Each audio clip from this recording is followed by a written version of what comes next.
Voltamos aos símbolos pascais, caríssimos, e estou feliz de poder lhes desejar mais uma vez um tempo de Páscoa cheio de graças, na alegria do Senhor que vive e nós com Ele.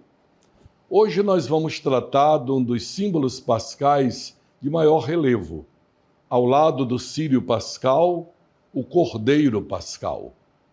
Você vê na tela a figura do cordeiro, o carneiro. Nós falamos do cordeiro pascal, lembramos aquela ceia judaica, quando na véspera da Páscoa os israelitas levavam às 3 horas da tarde, mais ou menos, eles imolavam na esplanada do templo o cordeiro pascal. O sangue ele era sangrado, tirado o sangue que era oferecido a Deus, e levava o cordeiro para casa. E lá faziam a ceia pascal do cordeiro. Isso lembra a saída do Egito.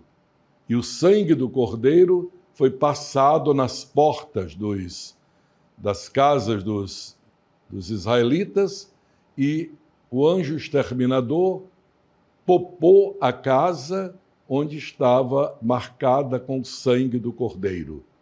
E a casa dos egípcios, então, foi atingida com a morte dos primogênitos. Foi a 10ª praga do Egito que fez o faraó liberar, então, o povo hebreu para sair do Egito rumo à terra prometida, guiada por Moisés. Vale a pena lembrar este episódio bíblico para nós termos a dimensão da importância da figura do Cordeiro Pascal. Jesus celebra a última ceia numa ceia pascal. E ele próprio agora é o Cordeiro Pascal. Ele se dá em alimento. Ele substitui o cordeiro, o carneiro, que era comido, por ele próprio. Tomai e comei, isto é meu corpo. Tomai e bebei, este é o cálice do meu sangue. Então, ele, na ceia pascal, ele muda o significado do cordeiro, que antes era uma sombra, uma profecia daquilo que haveria de vir. Ele, Cristo, o verdadeiro cordeiro pascal. Nós lembramos como João Batista, vendo Jesus passar na estrada, disse aos discípulos dele: eis o Cordeiro de Deus. Na missa, nós escutamos sempre antes da Santa Comunhão: felizes os convidados à ceia do Senhor. Eis o Cordeiro de Deus. Eis aquele que tira o pecado do mundo. Enquanto, antes da comunhão, o padre quebra a hóstia para a comunhão, para dar os pedaços que serão dados aos fiéis, ele diz: Cordeiro de Deus, que tirais o pecado do mundo, tende piedade de nós. A comunidade acompanha este rito até que no final diz: dai-nos a paz. E há um fato que pouca gente se dá conta. O evangelista São João, ele diz que Jesus morreu às 3 horas da tarde. Ele não diz o dia da semana, não diz o dia, a data do mês, nem o ano, mas faz questão de dizer que foi às 3 horas da tarde. Por quê? Porque esta era a hora em que os cordeiros eram sangrados dentro do templo e na esplanada do templo, porque não cabia todo mundo no templo. Imagine quase 10.000 pessoas em Jerusalém. Depois, São João também diz que, e é o único evangelista que diz isso, que quando Jesus já estava morto na cruz, Nicodemos, José de Arimateia, foram pedir a Pilatos que permitisse tirar o corpo de Jesus da cruz para enterrar, porque a partir de 6 horas da tarde, na contagem dos antigos, já era um novo dia. Então, tinha acabado o dia. Com o morrer da luz do sol, acabava o dia. E daí começava o grande dia da Páscoa. Ninguém podia fazer trabalho nenhum. Era o sábado, o grande sábado, ainda mais o sábado da Páscoa. Não se podia fazer nenhum trabalho e muito menos tocar num cadáver.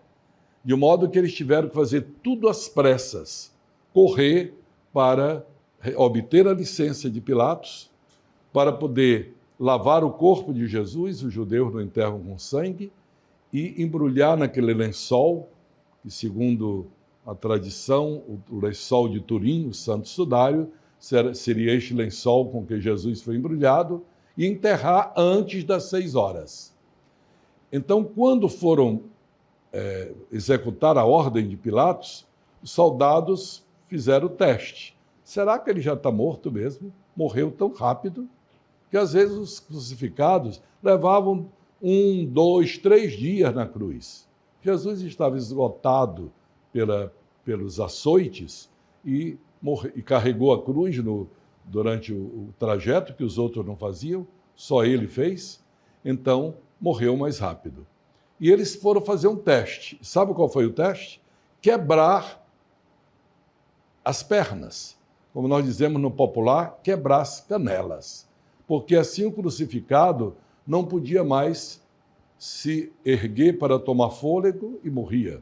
Quem não tem mais ar, morre. Mas quando foram fazer o teste, viram que Jesus já estava morto. Eles furaram o lado de Jesus com a lança, saiu sangue e água. É como os cordeiros eram perfurados para sair o sangue. Então, não quebraram nenhum osso, porque Jesus já estava morto. Aí São João diz, olha como se cumpriu a profecia. Não, o cordeiro que devia ser imolado na Páscoa, devia ser macho, de 1 ano, e não ter nenhum defeito, nenhum osso quebrado. Então ele diz, Jesus é o verdadeiro cordeiro, nenhum osso dele foi quebrado. Né? Veja que a figura do cordeiro aparece no livro do Apocalipse, no capítulo 7, versículos 9 e 10. Ele imolado, né? E a multidão dos redimidos ao redor dele, porque ele foi o Redentor. Um outro símbolo pascal muito presente, mas também pouco compreendido, é o girassol. Você veja aí essa flor bonita, o girassol, que também no Brasil e no Nordeste ele cresce. Esta flor amarela, que tem o nome de girassol porque ela gira acompanhando o sol. Por que ela é símbolo da Páscoa? Porque diz que nós cristãos precisamos ser como o girassol, acompanhar Cristo, que é a nossa luz, nos deixar guiar por ele. Temos o último símbolo pascal que queria lembrar hoje, que é o peixe. Já tive a ocasião de explicar, num dos episódios anteriores, que a palavra peixe na língua grega, ichthys, cada letra do nome peixe na língua grega significa Jesus Cristo, Filho de Deus, Salvador. Então os cristãos não usavam a cruz ainda naquele momento como símbolo pascal, usavam o peixe. Eles faziam quase como uma senha, desenhavam na parede, desenhavam no chão. Se você era cristão, reconhecia por aquela senha que o outro era cristão. Por que o peixe? Além de que cada letra, repito, era o início destas palavras, que é uma profissão de fé. Jesus, Cristo, Filho de Deus, Salvador. O peixe Jesus usou para multiplicar pães e peixes. Depois da ressurreição, como está no capítulo 21 de São João, versículo 9, capítulo 21, versículo 9, Jesus, depois de ressuscitado, aparece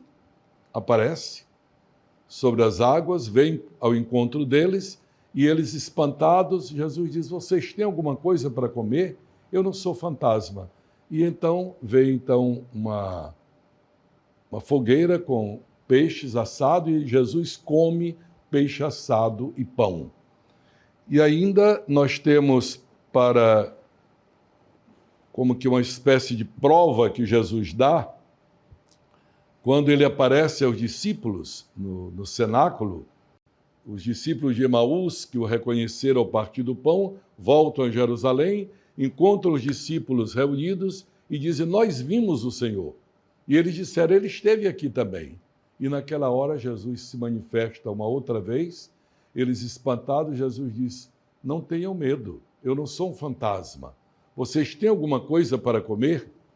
E aí em Lucas capítulo 24, versículo 42, eles deram um pedaço de peixe assado para Jesus e ele come para provar, eu tenho carne, estou vivo. Eu não estou mais na condição mortal, mas eu tenho carne, eu sou vivo, eu sou o Senhor da vida. Nós vamos concluir esse nosso episódio lembrando aquela bela sequência da Páscoa que canta a beleza do Cordeiro e a sua vitória. Cantai, cristãos, afinal, salve ao vítima pascal, Cordeiro inocente o Cristo, abriu-nos do Pai o aprisco. Por toda a ovelha imolado, do mundo lava o pecado. Duela um forte mais forte, é a vida que vence a morte. O rei da vida cativo é morto, mas reina vivo. Responde, pois, ó Maria, no teu caminho, o que havia?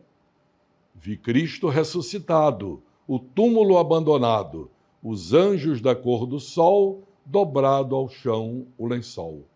O Cristo que leva aos céus, caminha à frente dos seus. Ressuscitou de verdade, ó Cristo Rei, piedade. Uma boa semana para todos e até a próxima terça-feira.